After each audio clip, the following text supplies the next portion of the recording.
19.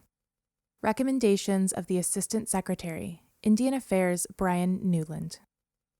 For nearly 2 full centuries, the United States pursued, embraced, or permitted a policy of forced assimilation of American Indian, Alaska Native, and Native Hawaiian people.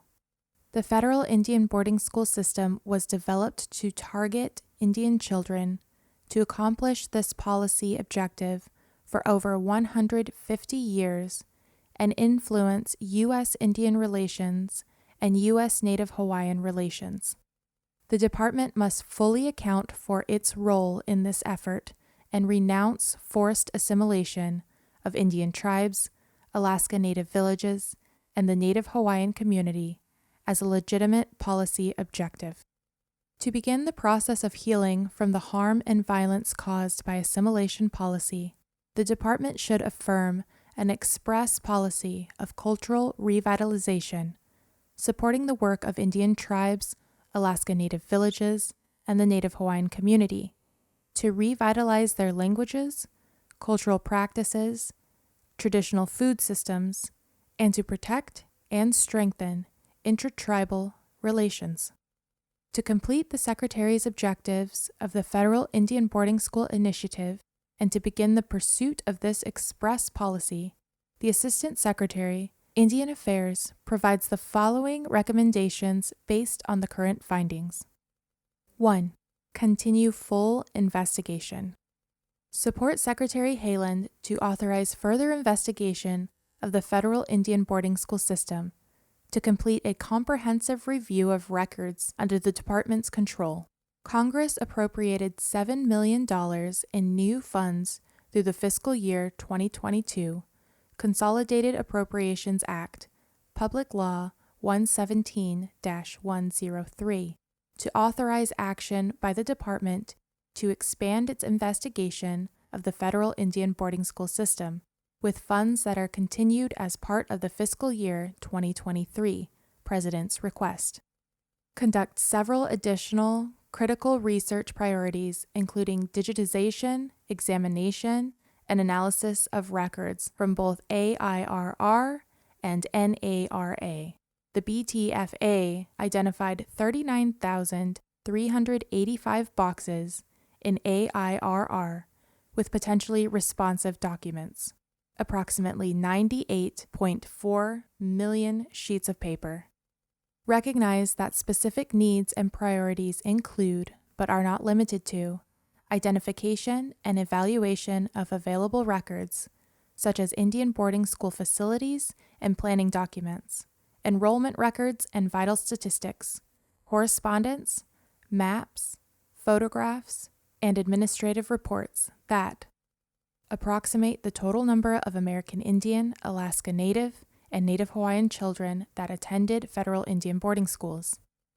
Approximate the total number of marked and unmarked burial sites associated with federal Indian boarding schools. Locate marked and unmarked burial sites associated with a particular Indian boarding school facility or site, which may later be used to assist in locating unidentified remains of Indian children, Indian prisoners of war, and freed men from the 5 civilized tribes. Expand the summary profiles of individual federal Indian boarding schools. Detail the health and mortality of Indian children who experienced the federal Indian boarding school system, which may later be used to develop data sets for analysis of health impacts of Indian boarding school attendance, including an approximate mortality rate for attendees, as the department was responsible for the health care of American Indians and Alaska Natives until 1954. Identify documented methodologies and practices used in the federal Indian boarding school system that discouraged or prevented the use of American Indian, Alaska Native, and Native Hawaiian languages or cultural or religious practices. Approximate the amount of federal support, including financial, property, livestock and animals, equipment, and personnel for the federal Indian boarding school system, recognizing that some records are no longer available.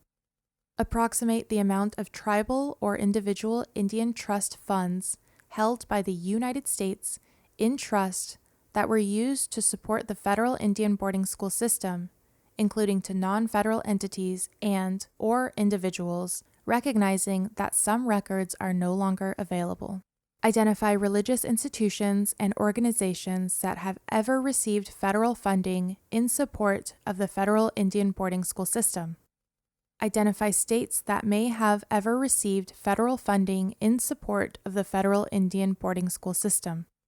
Identify nonprofits, associations, academic institutions, philanthropies, and other organizations that may have received federal funding in support of the federal Indian boarding school system. Confirm additional sites within the federal Indian boarding school system. Examine the connection between the use of federal Indian boarding schools and the subsequent systematic foster care and adoption programs to remove Indian children, including the Indian Adoption Project, established by the Bureau of Indian Affairs and Child Welfare League of America, that were not repudiated by Congress until the enactment of the Indian Child Welfare Act of 1978. With additional investigation, produce a second report by the department including the following. 1. Determining locations of marked or unmarked burial sites associated with the federal Indian boarding school system. 2. Identifying names, ages, and tribal affiliations of children interred at such locations. And 3. Approximating a full accounting of federal support for the federal Indian boarding school system, including a proactive approximate accounting of any tribal and/or individual Indian trust funds held in trust by the United States used to support the federal Indian boarding school system. The portions of that report that contain sensitive information, such as individual names or locations of burial sites, will not be released to the public. Continue departmental engagement and support of relevant federal agencies that have control or possession of records pertaining to the federal Indian boarding school system. 2. Identify surviving federal Indian boarding school attendees. Develop a system for voluntary identification of surviving now adult attendees, including communication methodologies. 3. Document federal Indian boarding school attendee experiences. Develop a platform for now adult federal Indian boarding school attendees and their descendants to formally document their historical accounts and experiences, and understand current impacts such as health status, including substance abuse and violence. 4. Support protection, preservation, reclamation, and co-management of sites across the federal Indian boarding school system where the federal government has jurisdiction over a location. 5.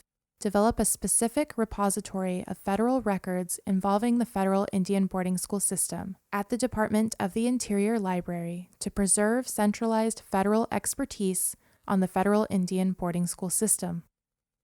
6. Identify and engage other federal agencies to support the federal Indian boarding school initiative, including those with control of any records involving the federal Indian boarding school system, or that provide health care to American Indians, Alaska Natives, and Native Hawaiians, including for the provision of mental health services to students attending Bureau of Indian Education operated and funded schools. 7. Support non-federal entities that may independently release records under their control. To make the federal investigation more thorough and accurate, support non-federal entities such as states and religious institutions and organizations, including those that have received federal funding to operate federal Indian boarding schools, that may independently release records relating to the federal Indian boarding school system, such as those that cover Indian child removal and provision of health care services to Indians, including at military installations. 8. Support congressional action involving the following policies. NAGPRA. Support exemptions from Freedom of Information Act requests to protect sensitive, specific information on burial sites across the federal Indian boarding school system that contain remains of Indian children to prevent against well-documented grave robbing, vandalism, and other disturbances to Indian burial sites. Support action to direct federal agencies that control cemeteries to allow the reburial of remains of Indian children and funerary objects repatriated pursuant to NAGPRA and consistent with specific tribal practices. Amendment of the Recreation and Public Purposes Act may be needed to facilitate use of BLM lands for this purpose. Support action to increase appropriations and professional staffing for programs and federal agencies that are responsible for agency compliance with Native American Graves Protection and Repatriation Act. Support action to authorize the appropriate agencies to disinter or repatriate under the direction of the Indian tribe, Alaska Native Village, or the Native Hawaiian community, or family with an identified interest and consistent with specific tribal practices, any remains of Indian children discovered in marked or unmarked burial sites associated with the federal Indian boarding school system. Advance Native language revitalization. Support funding for the expansion and development of programs implementing or supporting Native language revitalization for Bureau of Indian Education operated and funded schools, as well as non-BIE schools. Also work to seek funding for the expansion and development of programs outside BIE schools, implementing or supporting Native language revitalization, including language immersion schools and community organizations. Promote Indian health research. Support scientific studies that turn discovery into health by appropriating specific funds to authorize federally funded research on the federal Indian boarding school system, including health impacts on Indian tribes, Alaska Native villages, and the Native Hawaiian community, and individual American Indians, Alaska Natives, and Native Hawaiians. Recognize the generations of American Indian, Alaska Native, and Native Hawaiian children that experienced the federal Indian boarding school system with a federal memorial. In 1905, after nearly 20 years of U.S. prisoner of war captivity, Geronimo was temporarily released from Fort Sill, Oklahoma, to attend the inauguration of U.S. President Theodore Roosevelt. Geronimo also negotiated to visit the Carlisle Indian Industrial School in Pennsylvania. Speaking to the federal Indian boarding school attendees, Geronimo said, "You are all just the same as my children to me. Just the same. When I look at you all here, you are here to study, to learn the ways of white men. Do it well."